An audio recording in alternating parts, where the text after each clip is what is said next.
هذه الحكومه اليوماتيه كتخدم المنطق ديالها، منطق رجال الاعمال، سلعت الصحه، دارتها سلعه، التعليم السوق مفتوح، واستثمرت في الفقر والجهل. وصلتوا للهدف ديالكم، تسلعتوا كل شيء، قدرتوا تسيطروا على بزاف ديال الحوايج، شريتوا بزاف ديال جزء من الاعلام، جزء من النقابات، جزء من المجتمع المدني، جزء من حتى من الطبقه السياسيه. لم تعد هناك معارضه الا من اتى الله بقلب سليم. في الوقت اللي امين، واللي تكلمنا عليه، امين امنير الملقب بفيسبوك الحر، طلع للجبل ومشى كيقلب للناس في ايامات الزلازل وفي الازمات، في غير الازمات، وكيبني الديار وكيعطي المساعدات. والسيد رئيس الحكومه طبعا ما كيطلعش للجبال وما كيمشيش للقمم وما كيبحثش عن هاد الناس هادو باش يبني له الدار ولا باش كيساعدهم. في الوقت اللي تكلم رئيس الحكومه على المنظومه الصحيه داخل البرلمان في المساءله الجلسه ديال المساءله الشهريه، وانا في الحقيقه بين قوسين بغيت نقول على انه يعجبني كثيرا ان اغمض عينيا، نسد عينيا، نغمضهم، ونبقى نتسنط الرئيس الحكومه ويتحدث عن المنظومه الصحيه وعن التطورات اللي فيها وعن الناس اللي استافدت والناس كذا كذا. يعجبني كثيرا، كيعجبني بزاف. علاش؟ لاني كنحلم وكنتصور راسي في السويد ولا في فنلندا ولا في الدنمارك، ولكن ملي كنفيق كنلقى رئيس الحكومه وكنلقى انني في المغرب. واتساءل العيون التي يرى بها رئيس الحكومه هذه المنظومه الصحيه والتطورات اللي حصلت في المجتمع والانجازات التي حققتها الحكومه وما كنشوفهاش انا وما كيشوفها معايا مجموعه من المغاربه. واش نحن خصنا نديروا النظاره؟ واقيلا هذه النظاره ما بقاش كتشوف مزيان، خاصني نبدلها. في الوقت اللي كيتكلم على هذا الشيء، جانا واحد الصيحه من مغرب عميق اخر، يمكن اغلب المغاربه يمكن ما سمعوش عليه، ايت بوغماز، خاصها غير طبيب. طبعا بالاضافه ما نتكلم على التجهيزات ولا الطرق ولا غيرها، هذا في مغرب عامق نشوفه في طاطا، نشوفه في تيمغين، نشوفه النواحي ورزازات، نشوفه في حميد الغزلان، نشوفه في مجموعه من المغرب العميق الحقيقي اللي ما كتوصلوش الحكومه وما يكوصلوش رئيس الحكومه، واللي خاص تكون له زيارات ميدانيه حقيقيه وتشريح في الميدان للخصاص الحقيقي اللي كاين. لانه عاي في 2025 ما يكونش طبيب، عاي في 2025 الناس ما وصلهاش الويفي، في حين انه كنتكلموا على الذكاء الاصطناعي وبغينا نطوروه. والله يجازيكم بخير، خلونا حنا غير مع الذكاء الطبيعي واحترموا الذكاء الطبيعي ديالنا حنا كمغاربه، لانكم كتقولوا شي حوايج ما انزل الله بها من سلطان. ومن بين هذه الحوايج ايضا بغيت نقول على انه رئيس الحكومه داخل البرلمان تحدث عن الاستثمار، ولكن للاسف الشديد تحدث عنه بمنطق مقلوب، تحدث عن بواحد المنطق خطير جدا.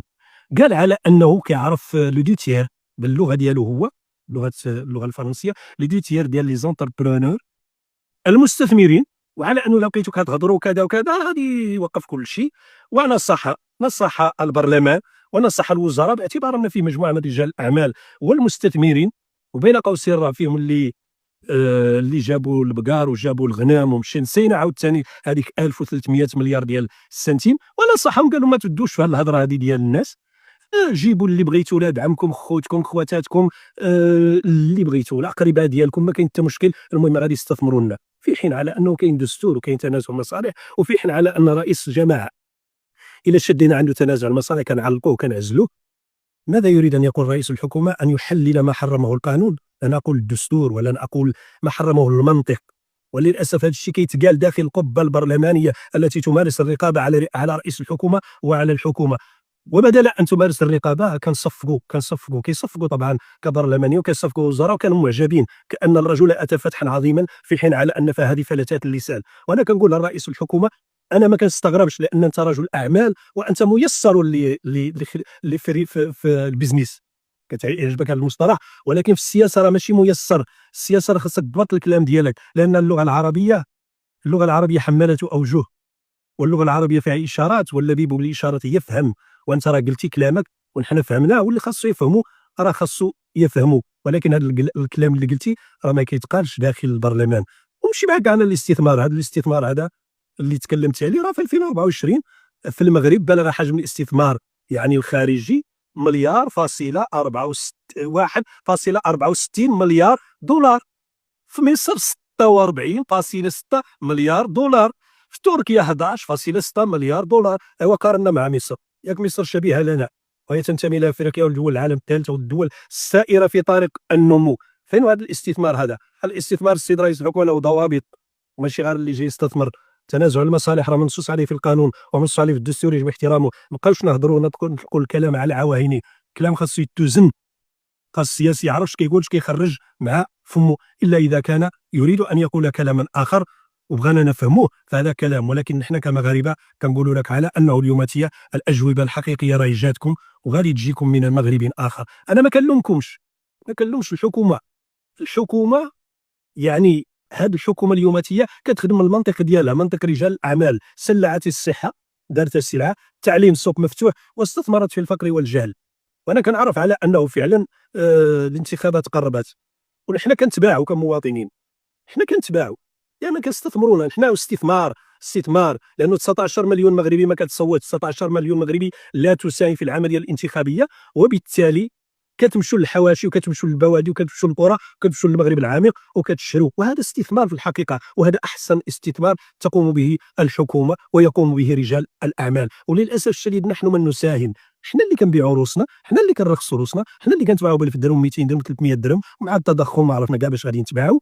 اذا خاصنا نحطوا ثمن لروسنا، لانه راه التضخم والوقت غلاب ومع هذه الحكومه كلشي شعلات فيه النار، وبالتالي حتى حنا خصنا نطلعوا السوق ديالنا، السوق الانتخابي او الصوت الانتخابي.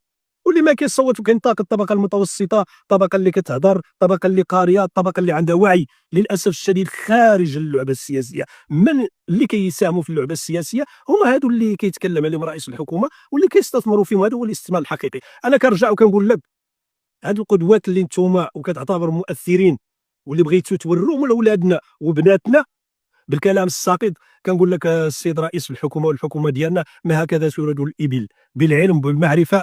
هي باش كتنهض الشعوب. اليابان تقدمت بالعلم، تقدمت بالمعرفه. الصين اللي اليوم رائده في الذكاء الاصطناعي تقدمت بالعلم وبالحفاظ على الهويه، بالحفاظ على اللغه، بالحفاظ على القيم، ماشي بالكلام الساقط، ماشي بالهضره الخاويه، ماشي بهاد القدوات اللي بغيتوا تعطونا. للاسف الشديد وصلتوا للهدف ديالكم، تسلعتم كل شيء، قدرتوا تسيطروا على بزاف ديال الحوايج، شريتوا بزاف ديال جزء من الاعلام، جزء من النقابات، جزء من المجتمع المدني، جزء من حتى من الطبقه السياسيه. لم تعد هناك معارضه الا من اتى الله بقلب سليم، او يعني بعض الاشخاص داخل البرلمان. عندكم اغلبيه، مررتوا مجموعه من القوانين، مررتوا اللي بغيتوا تمروا، ولكن كنقولها وكنرجع وكنقولها، راه من يهون يهون الهوان وعليه وما لميت بجرح إلام. نحن اللي كنستاهلوا، حنا كمواطنين كنستاهلوا، لان في الوقت اللي المواطن هو الذي يغير الحكومه، الحكومه هي التي اصبحت تغير المواطن. حنا ماشي معاكم، تفرضتوا علينا الريتم ديالكم صحتكم، طلعتوا اللحم كنشروه، طلعتوا المازوت كنشروه، اللي درتوها حنا معاكم، ما كاين حتى مشكل، حنا لاباس علينا بخير وعلى خير، غاديين معاكم في الريتم ديالكم، ديروا اللي بغيتوا، ونحن اللي كنستاهلوا. في الانتخابات رانا موجودين، نتشراو نتباعوا، ديروا فينا اللي بغيتوا، الاصوات ديالنا راه موجوده، وجهونا الوجهه اللي بغيتوا. هذا هو المواطن الحقيقي اللي كتقلبوا له نتوما السيد رئيس الحكومه والحكومه ديالكم، هذا هو المستقبل. للاسف الشديد انا كنقول بهذا الشيء بالتهكم، حنا كنعيبوا بزاف ديال الحوايج في المجتمع، ولكن العيب ماشي في المجتمع، العيب ماشي في الزمن، العيب فينا، نعيب زماننا والعيب فينا، وما لزماننا من عيب سوانا. نهار اللي نتغيروا حنا كمواطنين، نهار تكون عندنا نخبه قويه، نهار تكون عندنا معارضه قويه، نهار تكون عندنا اعلام قوي وصحافه قويه تنتخب ممثليها، نهار اللي يكون عندنا جامعه قويه، نهار تكون عندنا مدرسه عموميه قويه، نهار تكون عندنا صحه عموميه قويه، انذاك يمكن أن تكون هناك عملية انتخابية حقيقية. ما عدا ذلك السيد رئيس الحكومة، لكم الساحة ولكم واسع النظر، استثمروا ما شئتم، الفقر هنا والجهل هنا، ولكم أن تفعلوا ما شئتم. تحياتي لكم والسلام عليكم.